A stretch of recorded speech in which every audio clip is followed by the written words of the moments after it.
ఈ మధ్య పేషెంట్లు చాలామంది జాయింట్ పెయిన్స్తో వస్తున్నారండి మన దగ్గరికి.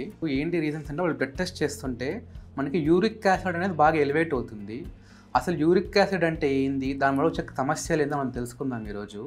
యూరిక్ యాసిడ్ బాడీలో ఎక్కువ అవ్వడం వల్ల మనకి గౌట్ అనే సమస్య వచ్చిందండి. మనం ఎస్పెషల్గా బాడీలో హై ప్రోటీన్ డైట్ తీసుకున్నప్పుడు అదేంటంటే ప్యూరిన్స్ ఫామ్ అవుతాయి బాడీలో. అది యూరిక్ యాసిడ్లా కన్వర్ట్ అవుతుంది బ్లడ్లో. ఎక్కువ కన్వర్ట్ అయినప్పుడు కిడ్నీస్ పూర్తిగా ఫిల్టర్ చేయలేదు. ఎంతవరకు అయితే అంతవరకే ఫిల్టర్ చేయగలుగుతుంది. బ్యాలెన్స్ యూరిక్ యాసిడ్ మొత్తం మనకి జాయింట్స్లోకి వెళ్ళి ఫామ్ అయిపోతుంది. దానివల్ల ఏమవుతుందంటే ముఖ్యంగా మనకి బటనేల్ నొప్పి వస్తుంది. ఫస్ట్ సిమ్టమ్ అది మనకి బటనేల్ పెయిన్ వస్తుంది, రెడ్నెస్ అండ్ స్వెల్లింగ్ వస్తుంది. అదేంటంటే అక్యూట్ ఆన్సెట్. సో ఎవరెవరిలో వస్తుంది అంటే మామూలుగా ఇది మనకి 30 years దాటిన తర్వాత వస్తుంది.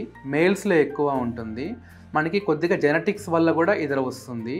దీనిని మనం ఎలా తగ్గించాలి, ఏం చేయాలి? ఇలా వచ్చినప్పుడు ఫ్రక్టోస్ సిరప్స్ అవాయిడ్ చేయాలి, రెడ్ మీట్ అవాయిడ్ చేయాలి, ఆర్గాన్ మీట్ అనేది అవాయిడ్ చేయాలి.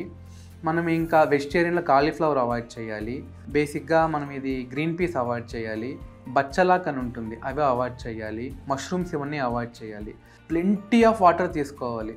ఇవన్నీ మనం చేసుకున్నా కూడా మనకి యూరిక్ యాసిడ్ లెవెల్స్ తగ్గట్లేదు, ఇంకా అలాగే ఉంది, పెయిన్ ఎక్కువగా ఉంది అంటే మనం ఇంకా టాబ్లెట్ ఫామ్స్ అనేవి స్టార్ట్ చేయాలి.